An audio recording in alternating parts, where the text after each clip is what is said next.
Salut tout le monde! Contente de vous revoir! Je vous présente Pogo. Tu nous dis qu'il est un qui jappe tout le temps, c'est lui. C'est lui. C'est de sa faute à lui. Le son devrait être meilleur aujourd'hui parce que. Puis je vous permets de rire de moi, mais avec moi. J'ai fermé mon ordinateur. Le dernier coup, il y avait comme un petit silement en arrière, là. Mais c'est ça, c'est mon ordinateur. Fait que ça devrait être mieux aujourd'hui. Donc aujourd'hui, je vais vous parler d'une histoire assez terrible qui est surnommée, le cas en particulier, c'est le Lululemon Killer, le meurtre du Lululemon. Puis je vous conseille de l'écouter jusqu'à la fin parce que c'est ça, c'est très mystérieux. Puis il y a des rebondissements. Donc sans plus attendre, je vous envoie vers la vidéo. Puis si vous n'avez pas pesé sur le petit cloche ou l'abonnement, abonnez-vous. Puis si vous aimez mon vidéo, un petit pouce, ça fait toujours plaisir. Donc je vous envoie tout de suite dans la vidéo. Go!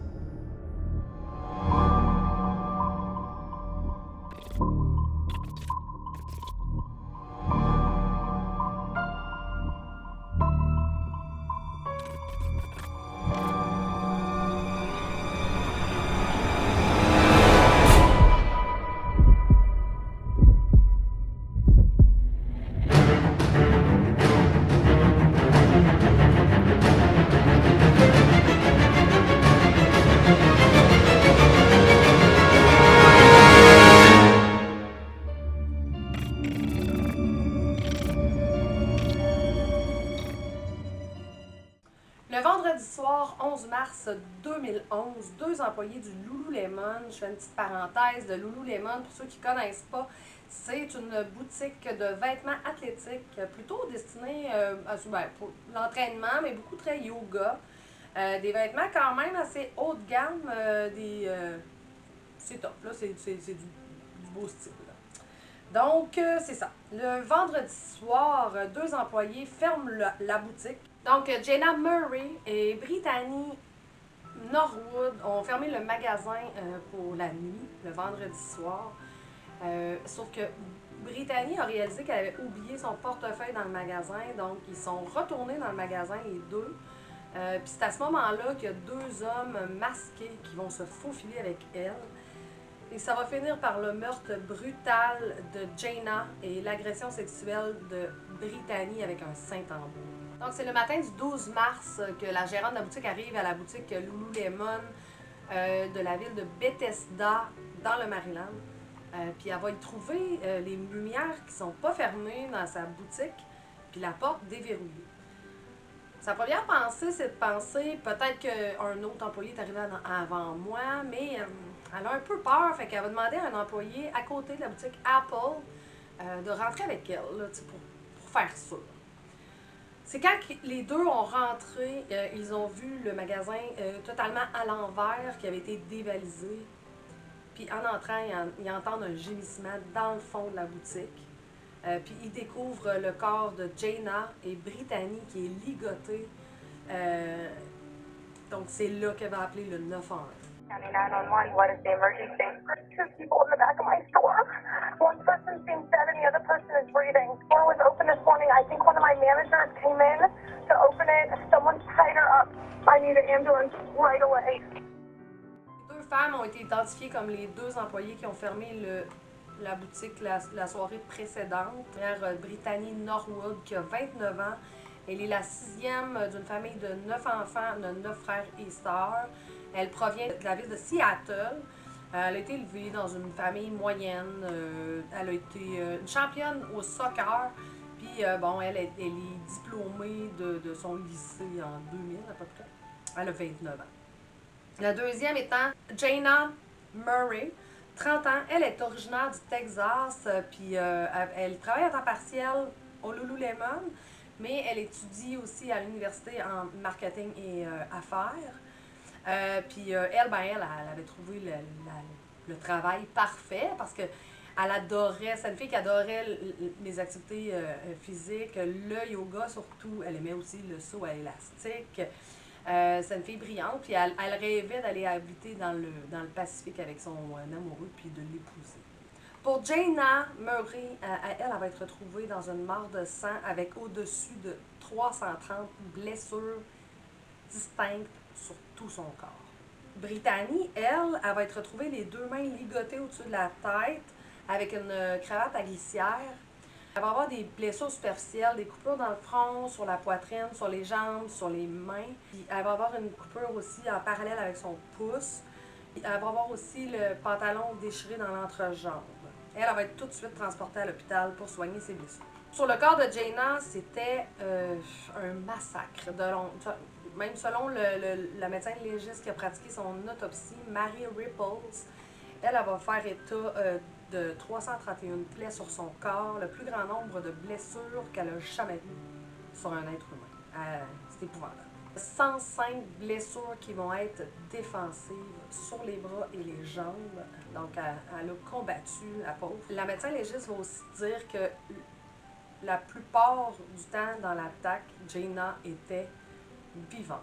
Dans le sens que autour des plaies, il y avait des ecchymoses, puis il y avait eu des saignements. Donc, c'est ce qui prouve, dans le fond, qu'il y avait toujours un pouls et une pression artérielle. Les blessures de Jaina, c'était des écorchures, des coupures, des ecchymoses. C'était épouvantable. Puis pour le reste, je vais lire parce que même si j'ai beaucoup de mémoire, c'est épouvantable. En tout cas. Elle avait 6 blessures contondantes à la tête, dont une qui avait carrément écrasé le crâne. Puis, tu sais, comme le médecin légiste disait, ça prend une force épouvantable pour écraser un crâne. C'est le genre de blessure qu'ils voient normalement dans des traumatismes crâniens, des accidents mortels en voiture. Fait que, tu sais, ça prend un méchant coup. Mais le crâne fracturé, la moelle épinière sectionnée au niveau du cou. Elle avait eu des coups de couteau à l'épaule, au bas du dos, 2 à l'arrière de la tête. Une marque de ligature autour de son cou suggérait qu'elle avait été étranglée. Écoutez, ça n'a pas de bon sens. La blessure qui l'a tuée, dans le fond, c'est un coup de couteau dans la nuque. Après, cette blessure-là, elle a peut-être survécu environ maximum 1 minute. D'ailleurs, il y a eu une demi-douzaine d'armes utilisées sur le corps pour tuer Jaina. Les plaies y allaient de grosses comme un stylo qui a rentré dans elle jusqu'à une barre de fer. Là. Ça a été une mort lente et incroyablement brutale auquel Jaina a tout fait pour s'échapper. Une traînée de sang comme d'une partie de la boutique jusqu'à l'arrière de la boutique qui prouve qu'elle essayait de se sauver en se traînant du mieux qu'elle pouvait.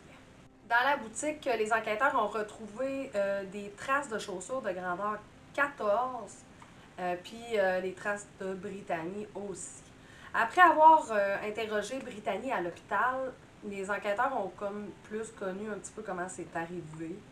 Ce qui est arrivé, c'est que les 2 jeunes filles, en finissant de travailler, ont comme chacun pris leur côté, comme je vous ai dit au départ, sont parties. Mais quand Brittany a réalisé qu'elle avait oublié son portefeuille, elle a texté Jaina pour lui demander, c'est elle qui avait les clés, donc on peut-tu rentrer chercher mon portefeuille? Jaina, pas de problème, on retourne à la boutique. C'est là, en essayant de rentrer dans la boutique, que 2 hommes avec des cagoules de ski, tu sais, genre ça fait juste une petite ouverture, eux autres, ils ont rentré avec les filles. Ils les ont ligotées, ils les ont battues, ils ont agressé sexuellement les 2 jeunes filles. Puis c'est quand, selon le témoignage de Brittany, quand Jaina s'est mise à se débattre plus que les hommes, ils se sont acharnés sur elle, ils l'ont frappée et ils l'ont tuée. Toujours selon Brittany, les hommes ont utilisé des insultes racistes aussi envers elle lors de l'agression. 2 jours plus tard, la police a de nouveau parlé à Brittany alors qu'elle était rendue à la maison chez elle. Puis c'est là qu'elle va déclarer qu'est-ce que les agresseurs lui ont dit, pourquoi qu'elle pense qu'elle est toujours vivante. Les agresseurs lui auraient dit « On va te garder vivante car tu es amusante à baiser ».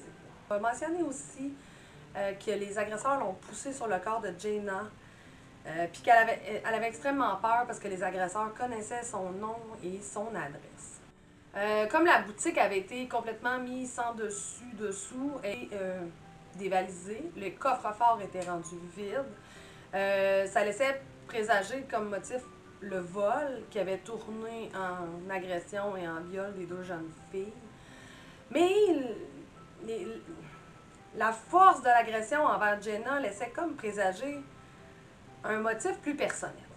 C'est certain que dans le petit village de Bethesda, qui est normalement un petit village assez aisé, la petite rue où est-ce que les boutiques, c'est cossu, rarement des crimes là. Excusez.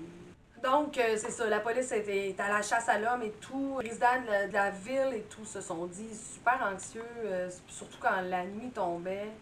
Bref, c'est des gens qui... Ça a fait peur à tout le monde. Tout le monde est devenu paranoïaque dans la ville. Une récompense de 150 000 qui a été offerte pour toute information pouvant amener à l'arrestation des suspects. Et bien sûr que la police a checké les caméras qui étaient sur cette petite avenue ou les boutiques.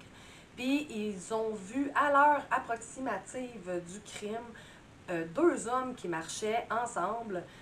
Donc ils se sont mis à la recherche de ces suspects-là, mais ça s'est avéré être 2 chauffeurs d'autobus qui venaient tout juste de finir leur travail. Donc les 2 suspects ont été éliminés. Un autre homme a été aussi suspecté, un criminel connu, là, ben pas un criminel, mais un gars qui était connu pour des bagarres dans les bars. Bref, il a été suspecté aussi parce qu'il y a quelqu'un qui l'aurait vu passer apparemment dans le coin qu'un autre homme.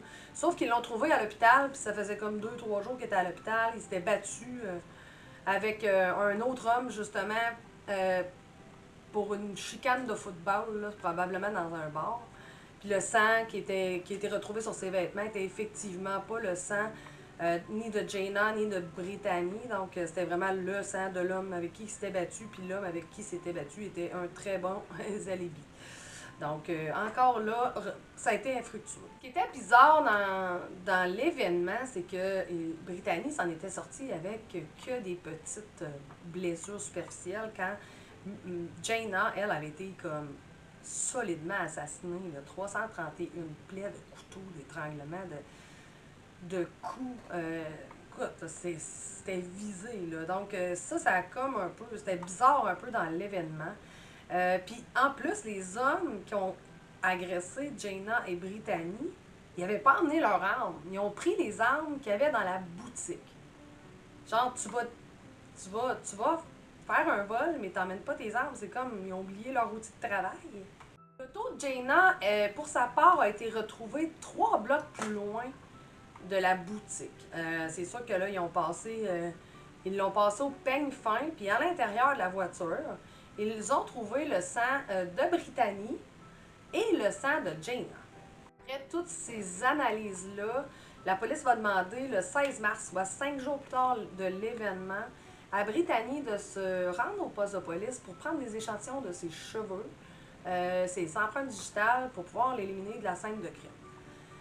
Puis c'est là quand elle est en interro ou en train de donner ces trucs-là, la police va lui demander « Est-ce que tu te rappelles c'est quoi l'auto de Jenna? » Ce à quoi Brittany va répondre « Non, j'ai aucune idée. » Mais le lendemain du 16 mars, soit le 17 mars, le frère de Brittany, Chris, et sa sœur Marissa vont téléphoner au poste de police pour dire que Brittany n'avait pas mentionné une information, puis elle avait peur de le faire. Elle aurait omis de dire aux policiers que les suspects l'auraient obligée à déplacer la voiture de Jenna. Donc, la police convoqua de nouveau Brittany au poste de police. Ce que Brittany va raconter aux policiers, c'est qu'avant de l'agresser, les agresseurs lui ont demandé d'aller changer la voiture de Jenna de place et d'aller la parquer dans un autre stationnement plus loin. Mais elle y serait allée seule. Puis, elle aurait croisé un policier, mais elle n'aurait pas osé le dire au policier qu'est-ce qui était en train de lui arriver parce qu'elle avait peur pour sa vie et parce que ses agresseurs lui avaient fait des menaces. Donc, la petite est partie. Elle est partie, elle n'avait pas été encore agressée sexuellement. Elle est partie, elle est allée parquer l'auto plus loin. Elle a rencontré un policier en s'en revenant. Puis, ben, te retourner tranquillement, ben chill, se faire agresser dans la boutique. Ouais, c'est un peu bizarre. To him sexually assaulting me and zip tying me, they made me move her car. Okay. I know where her car is.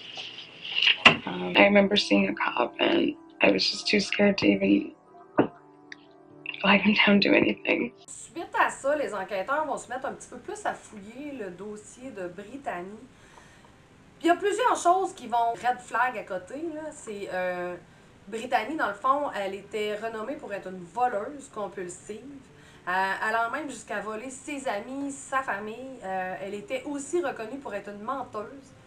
Elle est allée jusqu'à mentir sur son curriculum vitae, sur son école où est-ce qu'elle avait été diplômée. Elle avait tout embelli la patente en mentant. À propos de la scène de crime, comme je vous disais, des empreintes 14 seront trouvées avec des traces de sang dans la boutique, mais il y a un petit problème parce qu'ils ont retrouvé les chaussures 14 dans la boutique. Donc ça supposait soit que les agresseurs ne soient jamais sortis de la boutique ou qu'ils se soient déchaussés avant de sortir. C'est très habituel, ça. Des fois, tu fais ça, tu vas voler, tu fais tes niaiseries, tu enlèves tes souliers, tu pars nu bas. Hein? Sauf que l'affaire étant que, dans le fond des chaussures 14, ils ont retrouvé du sang. Dans le fond des chaussures de Brittany, ils ont retrouvé du sang. Et sous les chaussettes de Brittany, il y avait du sang. Ouais. Dans la voiture de Jayna, il y avait le sang de Brittany et le sang de Jayna. Puis pourquoi toutes les armes du magasin, toutes les armes qui ont été utilisées pour tuer Jayna, c'était des armes qui étaient dans le magasin. De plus, la boutique à côté, dans le fond, la boutique Lululemon partage le même édifice et est collée sur une boutique Apple. Ils venaient tout juste de sortir la dernière tablette, je pense que c'est un iPad 2 ou 3, je me rappelle pas trop, là. Fait que donc, ça avait été comme une grosse soirée, puis il y avait des employés qui étaient encore là, passé 10 heures. Puis il y a 2 employés qui ont témoigné avoir entendu 2 femmes se chicaner dans la boutique à côté, tellement qu'ils ont appelé l'agent de sécurité. Ils entendaient 2 femmes se chicaner. L'une qui disait « Parle-moi, parle-moi, ne me fais pas ça, que se passe-t-il? » L'autre voix féminine qui hurlait plus hystérique.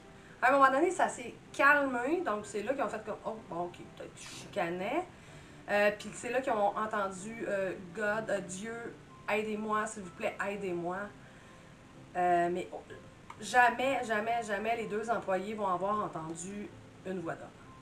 En interrogeant aussi la gérante de la boutique, on apprend qu'elle avait demandé à Jayna de vérifier le sac à Brittany.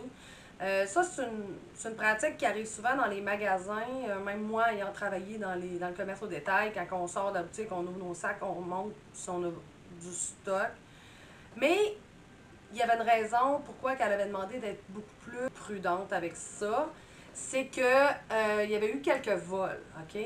Puis là, la gérante, elle va témoigner aux policiers comme de quoi Jayna, le soir de l'événement, aurait texté sa gérante pour lui dire qu'elle avait pris Brittany avec une paire de pantalons dans son sac. Donc, elle a pris Brittany sur le fait à voler. Avec toutes ces preuves incriminant Brittany, elle sera arrêtée et accusée du meurtre de Jayna au 2e degré. Began analyzing the forensic evidence and looked at the medical reports. It was not supporting what Ms. Norwood had told us. Ce que l'enquête va déterminer, c'est qu'il y a eu une confrontation suite au fait qu'elle s'est faite prendre à voler. Elle aurait battu à mort Jayna avec plus de 6 outils trouvés dans le magasin. Ensuite de ça, elle aurait essayé de camoufler les traces en marchant avec les chaussures de 14, en remettant ses souliers. Elle s'est attachée elle-même les chevilles. Elle s'est attachée elle-même les bras au-dessus de la tête, mais avec ses dents. Puis sur la tache qui attachait ses poignets, sa salive va être retrouvée. Après ça, elle va avoir attendu sa gérante jusqu'au petit matin pour monter son histoire de toutes pièces. Elle a menti à sa famille, à la police, à tout le monde. Elle a mis la police sur une mauvaise piste, cherchant 2 hommes cagoulés. C'est épouvantable, mais c'est ça. Les preuves médico-légales ont eu raison d'elle, puis ont déterminé la vérité. En cours, Brittany et ses avocats vont demander des accusations de meurtre au 2e degré, mais avec la possibilité de libération conditionnelle. Brittany va témoigner en cours en se tamponnant avec un Kleenex en pleurant. Je demande pas ça pour moi d'être libérée, mais pour ma mère et mon père. Ce à quoi le juge Greenberg, comme le magasin, dans le temps, je n'ai aucun doute, Madame Norwood, que vous êtes une femme profondément troublée. Cependant, ma sympathie pour votre sort, Madame, n'égale de loin ce que je ressens pour la famille de Jayna Murray. Je vais déclarer aussi, avec ou sans libération conditionnelle, vous allez continuer à vivre, vous allez continuer à avoir le lever de soleil, le coucher de soleil.